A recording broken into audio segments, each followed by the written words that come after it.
Assalamualaikum, selamat pagi, salam sejahtera untuk kita semua. Saudara, pecinta masa depan negeri. Ini adalah background di Pendopo Kabupaten Jember.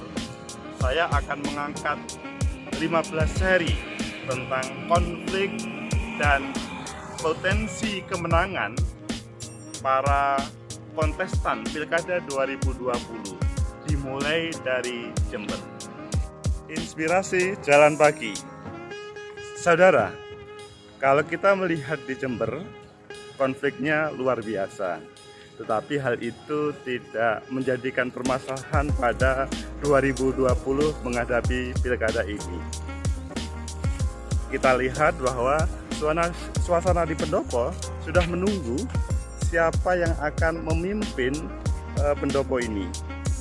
Berbicara hidup berpolitik itu adalah ya penuh dengan konflik, karena kalau di dalam teori politik bahwa hidup berpolitik itu adalah salah satunya itu bisa mengendalikan, bisa menyelesaikan terkait dengan konflik-konflik yang ada di sebuah daerah. Konflik adalah sesuatu yang tidak perlu ditakuti atau tidak perlu dijauhi, karena dia akan datang tanpa harus diundang. Kalau kita melihat konflik di Kabupaten Jember luar biasa, tetapi hal itu tidak bisa berpengaruh, maksudnya tidak harus memengaruhi kinerja dan pada proses persiapan pilkada kali ini.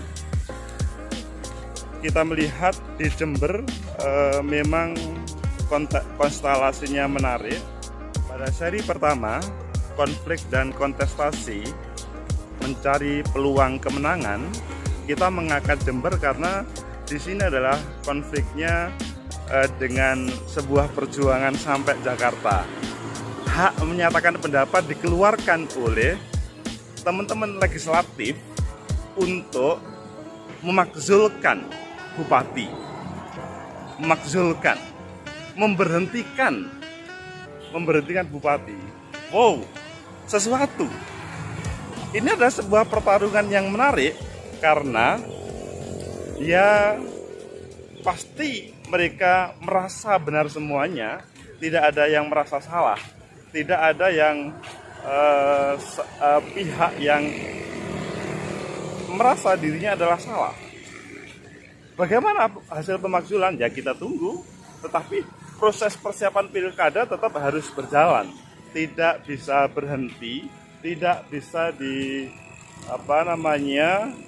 dihentikan oleh proses pemakzulan jalan, proses pilkada jalan, karena tanggal 4 sampai 6 September nanti kita seluruh Indonesia sesuai PKPU nomor 5 2020 harus mendaftarkan. Saudara pecinta masa depan negeri,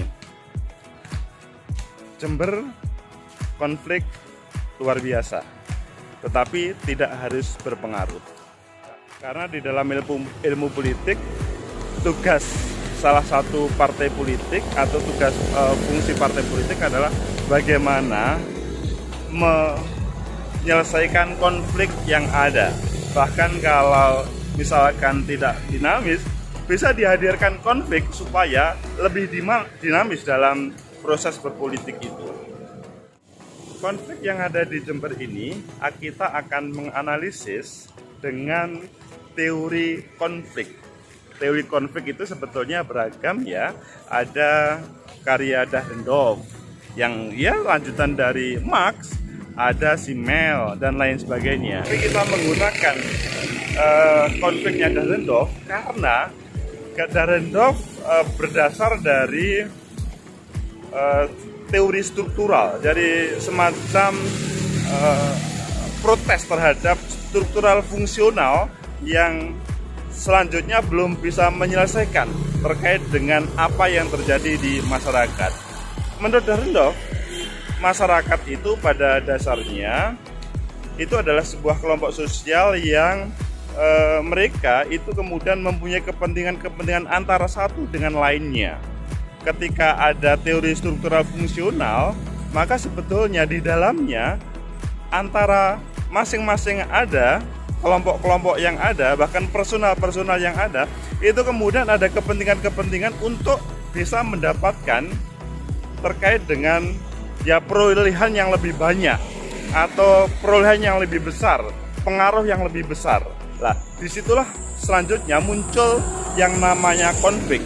Intinya pada konflik itu bagaimana seseorang itu bisa berpengaruh, mempengaruhi, menguasai terhadap kelompok atau para manusia-manusia yang ada. Sehingga kalau kita berbicara teori struktural fungsional kan sebetulnya bagaimana teori itu bisa menjadi alat bantu bagi struktur yang ada di misalkan di pemerintahan ya, di pemerintahan untuk bagaimana pemerintahannya bisa berjalan baik. Kalau di dalam bernegara atau berpemerintahan daerah itu kan kita mengenal trias politika ya, eksekutif, legislatif, dan yudikatif. Nah, bagaimana tiga komponen itu bisa berjalan dengan baik tanpa harus melakukan konflik. Nah, tetapi pada prakteknya tiga komponen eksekutif, legislatif, yudikatif itu mereka berkonflik. Tidak mungkin tidak berkonflik.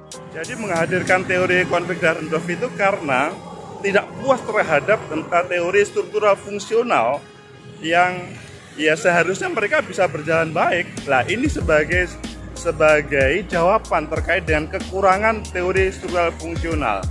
Dan di dalam pemerintahan kan seharusnya, di dalam pemerintahan daerah seharusnya antara bupati, kepala dinas, camat, desa atau pemerintahan desa itu bisa berjalan dengan baik dalam menjalankan program-program yang sudah dibuat. Tapi pada prakteknya ada beberapa hal yang kemudian tidak bisa berjalan baik.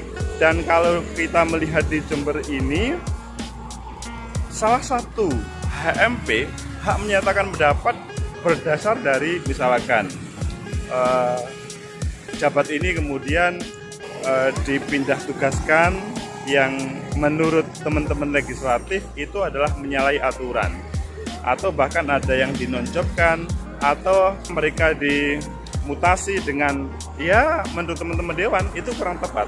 Saudara pecinta masa depan negeri, konflik yang ada di Jember ini selanjutnya ketika menggunakan teorinya Dahrendorf, maka kita melihat ini kelihatannya antara komponen-komponen yang ada ya, khususnya eksekutif dan legislatif ingin saling mempunyai pengaruh atau mengambil peran yang lebih, tapi kelihatannya belum bisa terselesaikan. Nah, memang kalau tidak bisa berbagi-bagi ya, tidak bisa berbagi, ini bukan berarti berbagi yang negatif ya. Berbagi bisa diartikan berbagi yang positif, bagaimana mengembangkan daerah dan dengan kemudian memaksimalkan potensi yang ada antar komponen yang ada tersebut. Apakah hal ini bisa menjadi peluang jadi konflik tersebut? Apakah bisa menjadi peluang kemenangan dan kekalahan bagi calon yang ada di Jember ini? Baik, kita melihat sampai menjelang pendaftaran ini belum ada partai politik yang definitif siapa calonnya. Ada 11 partai politik yang mempunyai kursi beragam, contoh Nasdem 8 kursi, PKB 8 kursi, Gerindra 7 kursi, dan selanjutnya. Intinya ada 11 partai politik yang mereka di Kabupaten Jember ini kan memang mereka tidak ada satupun partai yang bisa menghadirkan calon sendiri. Mereka harus berkoalisi. Karena apa? Ya, yang paling banyak masih 8 kursi. Jadi kalau berbicara 20% persyaratan yang dihadirkan Undang-Undang 10 2016 misalkan atau PKPU nomor 5 2020, mereka belum cukup sehingga harus berkoalisi dengan partai-partai lain. Di satu sisi sang petahana Bu Faida itu sudah mendaftarkan duluan tanpa menggunakan partai politik. Mereka menggunakan jalur perseorangan. Berbeda dengan 5 tahun yang lalu, beliau daftar dengan didukung oleh partai politik. 4 gabungan partai politik yang sekarang ini tidak mengantarkan lagi. Saudara, pecinta masa depan negeri, itu adalah sesuatu yang sangat dinamis yang ada di pemerintahan ini, mengatur, mengelola daerah, dan juga penuh dengan konflik. Nah, sekarang adalah coba kita teropong, apakah ada daerah yang dalam proses kontestasi itu berangkat dari calon perseorangan. Pada 2008 itu ada 4 daerah yang calon perseorangannya itu bisa menang. Pertama, bahwa Irwandi Yusuf di Nangro Aceh Darussalam itu perseorangan bisa menang. Ada Christian Endilak di NTT. Ada Diki Chandra yang calon bupatinya waktu itu adalah Aceng, itu bisa memenangkan di Garut, Jawa Barat. Minimal ada 4 calon itu yang bisa menjadi contoh bahwa perseorangan bisa menang. Tetapi kalau kita melihat partai politik, lebih banyak partai politik, maksudnya yang pasangan calon yang diusung partai politik atau gabungan partai politik itu lebih banyak yang menang. Sehingga kalau kita melihat apakah calon partai politik dan calon perseorangan bisa menang, keduanya sama, mempunyai potensi yang menang dan yang kalah. Nah, sekarang bagaimana? Apakah di Jember ini konflik yang ada itu bisa memenangkan atau bahkan menjadikan seseorang itu kalah? Ayo kita teropong dengan teori konfliknya Dahrendorf tadi, kita kupas satu persatu dari potensi kemenangan. Pertama, kita memposisikan pada petahana ya, petahana yang sekarang ini maju dari jalur perseorangan. Petahana yang maju jalur perseorangan itu potensi menang kalau dalam hal proses hukum di HMP, hak menyatakan pendapat, yang bersangkutan menang. Ini kan memang pertarungan yang panjang. Kita juga belum tahu bagaimana Mahkamah Agung untuk memutuskan siapa yang menang. Kalau itu bisa terjadi, kemungkinan itu menjadi semacam support dari proses ini. Yang kedua, kalau di dalam belajar kemenangan dan kekalahan, program yang mempunyai atau petahana yang mempunyai program dan kemudian diapresiasi oleh rakyat selama 5 tahun itu akan bisa menghadirkan kemenangan. Karena berbicara petahana itu ya semenjak dia dilantik, yang bersangkutan itu sudah melaksanakan kampanye. Itu kelebihan petahana. Jadi sebetulnya kalau kita ngomong petahana, kemudian ada petahana yang kalah dalam proses maju kedua, itu ya petahana yang kurang bisa menjalankan amanah, atau petahana yang dia tidak tahu apa yang seharusnya dia kerjakan, wong dia difasilitasi. Meskipun berbicara kampanye itu ya semenjak hari kampanye, tapi kalau berbicara non formal semenjak dia dilantik menjadi bupati, itu dia sudah melaksanakan kampanye secara tidak langsung. Kalau kampanyenya negatif maka dia akan kalah, tetapi kalau kampanyenya positif maka dia akan menang. Tapi masa sih diberi kesempatan begitu malah menjadi negatif? Nah, itu yang kedua. Yang ketiga, petahana itu bisa menang kalau yang bersangkutan mempunyai program jangka panjang. Program jangka panjang itu tidak bisa berhenti pada 5 tahun pertama. Kalau dia ingin sukses betul, maka harus ada kelanjutan antara 5 tahun pertama dengan 5 tahun yang selanjutnya. Karena apa? Ini kan supaya membuat semacam tali ikatan dengan masyarakat. Kita masih membutuhkan beliau supaya apa yang menjadi kesuksesan pada periode pertama itu tidak mudah dilupakan. Jadi harus mempunyai program jangka panjang. Yang keempat, petahana adalah harus mampu berkomunikasi, baik komunikasi politik, baik komunikasi massa. Nah, kalau kita berbicara komunikasi politik, ya beliau memang kebetulan pada akhir 2020 ini atau menjelang pendaftaran agak trouble. Sehingga ini perlu dibuktikan, apakah memang jalur politik ini adalah menjadi simbol representasi dari perseorangan. Apakah ada sinergi antara pilihan pada waktu 2019 legislatif dengan pilihan pada Pilkada 2020 selisih 1 tahun ini, yang kalau berbicara legislatif adalah wakil dari para rakyat yang ada di Jember. Minimal 4 hal itu yang menjadi perhatian, meskipun sebetulnya masih ada lagi kan, masih ada 5 lagi. Nanti kita akan bisa mengupas, tapi minimal 4 itu. Seseorang petahana yang kemudian berkonflik itu bisa menghadirkan kemenangan. Saudara pecinta masa depan negeri, sekarang bagaimana sang penantang? Apakah dia bisa menang melawan sang petahana? Supasti, saya katakan tadi, semua berpotensi menang. Dan kita berdasar dari kacamata konflik.